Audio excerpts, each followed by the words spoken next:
have complete, like a few lines. And all the sparks did not come down into this world, to this physical world, for any of its own benefit. The soul does not come down here for any of its own growth or its own benefit. It has no benefit in itself from gaining from what it will experience in this world. It came down.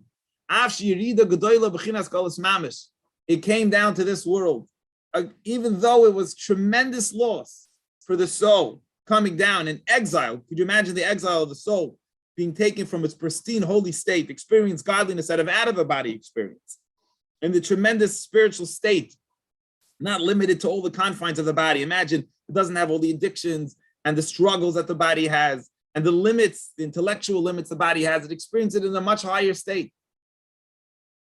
And even if even if the soul is lucky enough to come into the body and live in this physical world as a great tzaddik, love Hashem and fear Hashem with tremendous love to God, it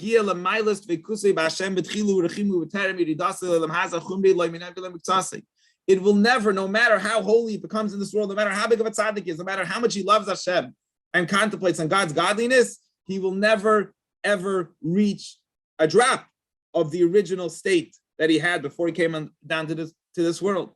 It's not even comparable, the experience of the soul before it came in out of the body experience, before it was in a body, to how it came in. Because every intelligent person knows that the body simply cannot comprehend the experience that the soul had before it came into a body.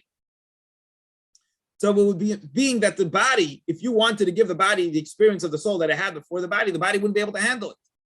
The soul only could experience that out of the body, not being limited with the intellectual capacities that the brain, or the emotional capacities that the heart, or the physical limitations of the body. You know, like you could only see 20/20 wherever your eyes could see.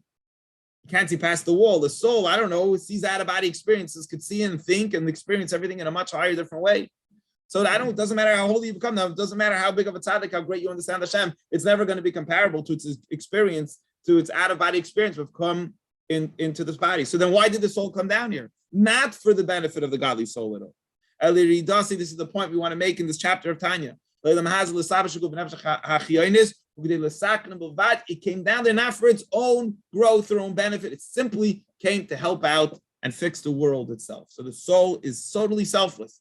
Going on a selfless mission, it's going to help somebody else. Imagine, I don't know, like people go to other countries, I remember, to help kids and learning or whatever, or so on, not for its own benefit at all. It's not gaining anything from it. It's simply there to help the world and help the world experience to help the world get ready for Mashiach, as we're trying to explain, bring godliness into the world. By coming down here, it'll fix everything. Now, what is it fixing? How is it fixing? And going back to what we started explaining in previous class, how is this soul fixing? To remove the unhealthy, bad, evil things that are sapping their energy. Just say no. In other words, no is part of the healthy discipline of what we're allowed to do and what we're not allowed to do. The example I gave in yesterday's class was, you know how like guns are getting into terrorist hands. You got to cut off the weapons from going to the terrorists so they cannot exist, cut off the money, cut off the guns, so it shouldn't go there. So by a Jew saying, no, I'm not going to eat the non-kosher thing, I'm not going to do what I'm not allowed to do, they cut off and they don't allow what should be experienced to be experienced. By not doing the 365 prohibitions that the Torah does not allow us to do. So you cut off the negative, the bad part. And then at the same time, to lift up and give energy and holiness to your portion in the world. Do a mitzvah, learn Torah, eat for Shabbos food, all those things that need to be elevated. You're going to bring holiness into that part of the world that needs to get at the positive mitzvahs. To connect everything that you're allowed to get involved with, that you don't have to cut away, that you're allowed to get involved with, bring the infinite energy of Hashem into them by using them for holiness and for mitzvahs.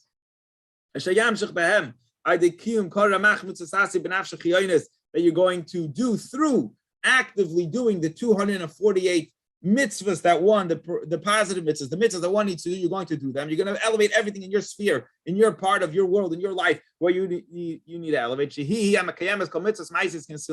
Which is fulfilling every single mitzvah you could have. You have the potential to do all these mitzvahs. You can elevate every single mitzvah you can, all that part of the world. Like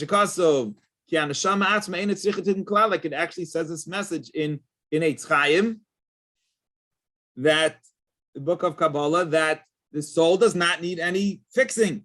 That it does for itself, it actually was not necessary for it to come even to this world. Could have just stayed up there. The only reason it came down was to bring light and to fix and correct, like to tend the garden, to fix the world. That's what it is. And this, what the soul experience that the soul has, that it has no benefit, and it's going down a tremendous journey to go down to where it's going to, and it's there to fix the world. That is Soid Golas Hashchina, is the secret, is the mystery of the exile of God's presence, is that God too comes down into our world. And the goal is of Adar Nitzutzen to elevate sparks. So this whole idea of what's happening with the soul and what's happening with God's presence is to bring godliness into our dark world down here. And that is the end, my friends, of today's